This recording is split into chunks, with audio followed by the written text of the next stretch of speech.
Alright guys, Fuller coming to you with another video. Shout outs to the whole LDBC. So in this video, man, I kind of want to just do a review on the fights that took place today. Now, some of the fights were surprising, man. Like, seriously. They were very surprising, honestly.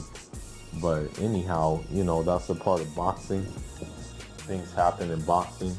Sometimes the unexpected happens in boxing, So,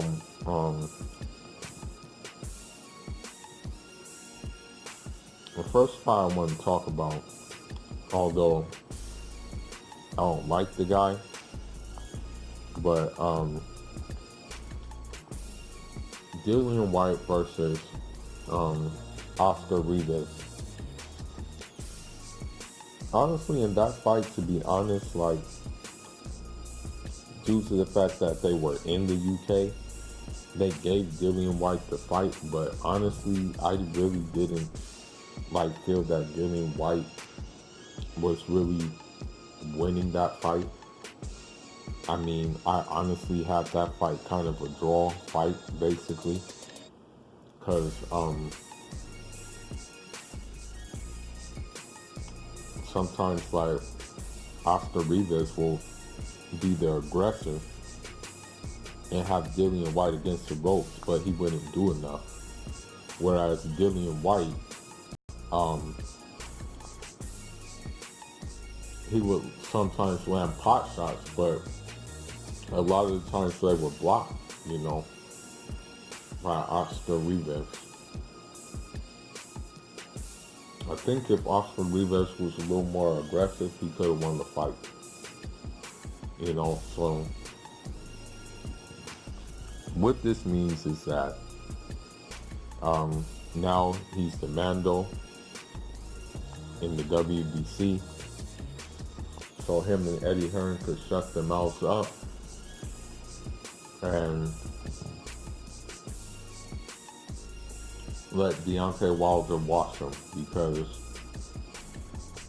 from what I saw today, Dillian Whyte is food for Deontay Wilder. He stands no chance against Deontay Wilder. He's a very basic boxer, and Deontay Wilder will wash him, KO him, knock him the hell out, send him back to the UK. And that's just how it works, Now, fight number 2 I want to talk about is between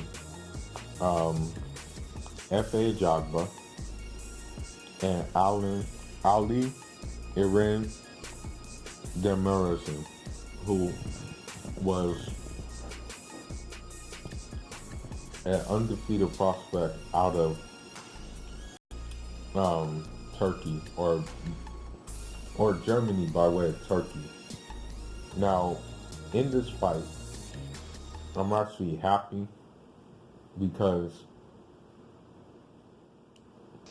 although FA has a lot that he needs to work on, for example, not being on the center line, using a little bit more head movement, his hand speed, his fluidity, those things all need work. But there was some good to take from this fight as well. The good to take from it is we know that FA can box, In fact, he used distance deception pretty good, and he used distance control pretty good. He has a pretty good jab, Also,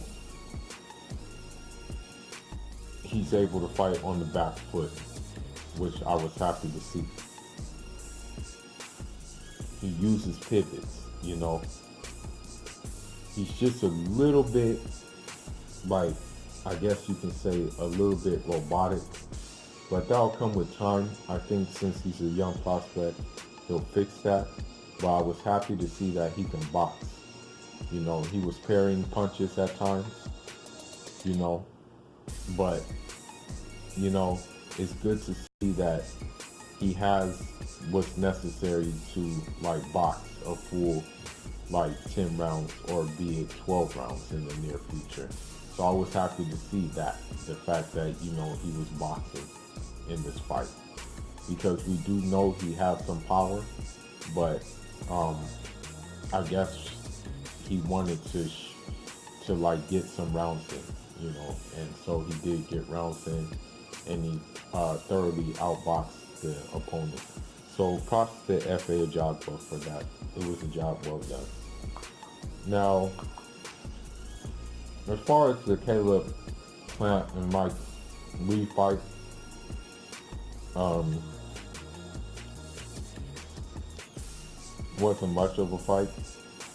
I mean, quick stoppage on Caleb Plant, but you couldn't. I mean, what else did you expect? You know, but David Benavidez had some choice words, basically saying that, you know, nobody was showing up to watch Caleb Plant. So I'm glad that he's stirring up the division and saying by being vocal on certain matters. So yeah, that's pretty good, I'll say. Um, I don't know who Caleb Plant fights next. Um, maybe there's a unification available. I don't know. But it is what it is.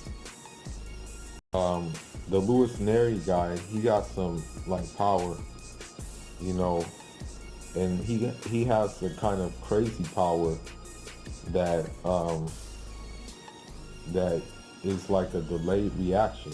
He hit a guy with some power, and it was delayed.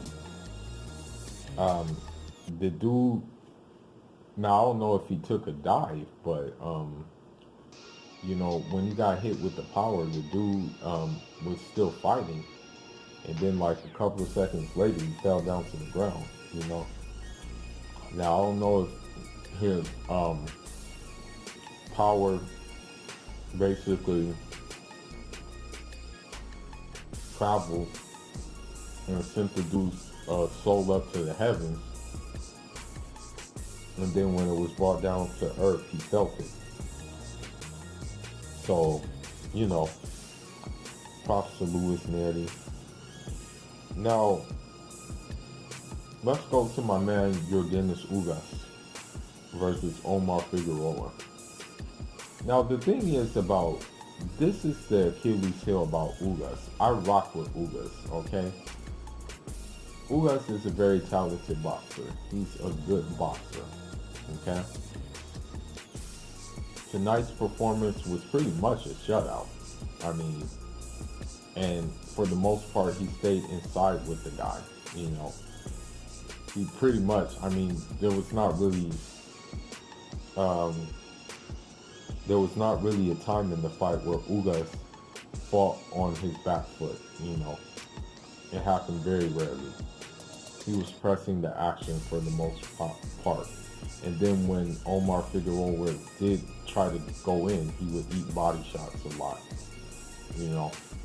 Like it was like a check uppercut to the body that Ugas threw a lot. Now the Achilles heel with Ugas is the fact that Ugas doesn't have that much power. Because if anything, he could have put him away, but he didn't put him away. I would have loved to see Ugas put him away, but he wasn't able to put him away, right? Now, perhaps Ugas was not sitting down on punches so much, but anyhow, he got the job done. Pretty much a shutout performance. Respect to Ugas. I'm always going to be a student of the Cuban school. And Santiago de Cuba is calling my name. So yes, I will be returning very soon to Santiago de Cuba. Shout outs to Santiago de Cuba and all my people there in Santiago de Cuba. You know, very, very chill, relaxing. But anyhow, you know, with Ugas, what I think would be good for him, since Danny Garcia has been talking so much shit, he should fight Danny Garcia. I think that would be a good scrap, and that will measure him. That will put him. That will give me something to like really gauge him even more at, for the simple fact that, you know, Danny Garcia is a high B grade fighter, so a Ugas Garcia fight, I think that can be a good fight. And we'll see if that Ugas, if his skills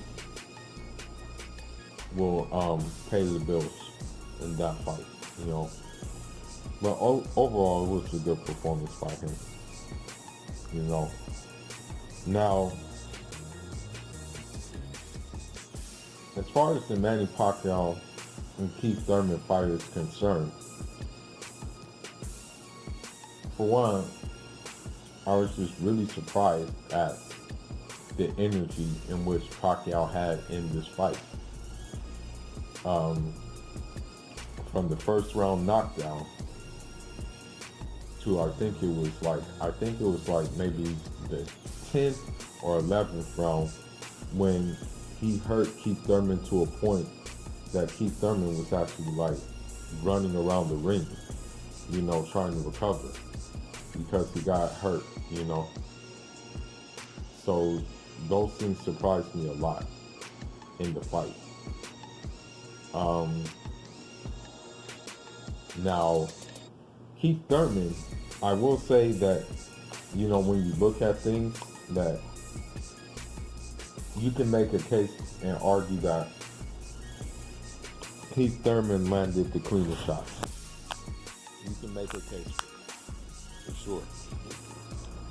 But I think just Manny volume punching, him going in and out, him doing like these little subtle things was kind of like the difference maker in the fight. So I can say, yeah, that fight could be a tie. I can say, yeah, you know, you can give that fight a tie, you know.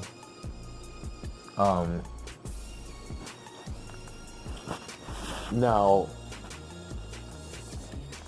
we have to ask ourselves this too, though. At the end of the day, we have to like kind of ask ourselves, since there was no VADA testing, I mean, can one kind of be like, it's safe to say that Pacquiao was probably juiced to the gills, you know, in this fight?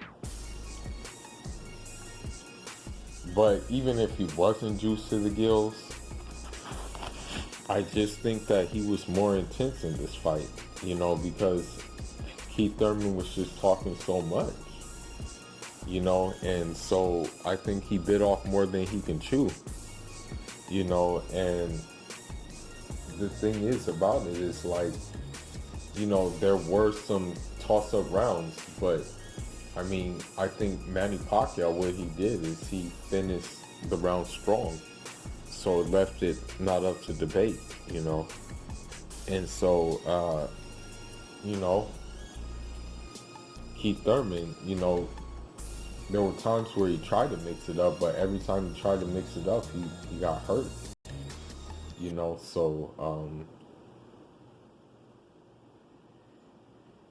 I mean, when you look at it, I mean, now Keith Thurman, he took an L. Now, with Manny Pacquiao, if he's going to stay at welterweight, you know, all roads lead to this Spence Porter winner. you know.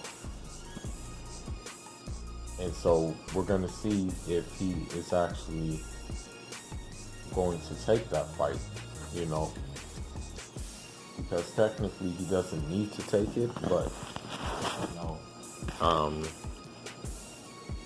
you just got to see, man, what will happen. So, you know, as far as Keith Thurman is concerned, I wouldn't be surprised if he just rides off into the night, you know, and just goes ahead and goes to the Tibetan mountains and just meditate and just relax with his wife. You know, I would not be surprised, you know, if he does that. You know, because he got a bag. You know, he was in, I guess you can say, a quote-unquote legacy fight. It was an entertaining fight. It was an action-packed fight, you know, but it just seems that Pacquiao was able to pull it off and do more, you know. But if you had it a tie, I can see why you had it a tie, you know, trust and believe. But yeah, it was a shocking thing that happened tonight. Manny Pacquiao won. Keith Thurman is definitely once upon a time. He's no longer one time. And, you know, it'll be interesting to see what will happen next. You know, as far as Keith Thurman, he needs to go back to the drawing board if he decides to stay in boxing. And he just needs to reevaluate some things and try to come back stronger. As for Manny, no ducking the fade, you know, when it comes your way. If that Earl Spence fade comes your way, no ducking it, you know. You gotta do it, you know. But anyhow, that's all I got. Leave your thoughts and leave your comments on today's boxing. Fuller signing out. Enjoy, Ronald.